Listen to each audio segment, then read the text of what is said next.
From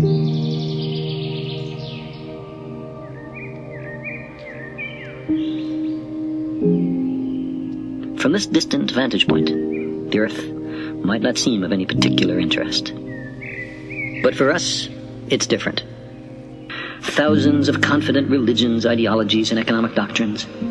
Every hunter and forager, every hero and coward, every creator and destroyer of civilization. Every king and peasant, every young couple in love, every mother and father, every saint and sinner in the history of our species.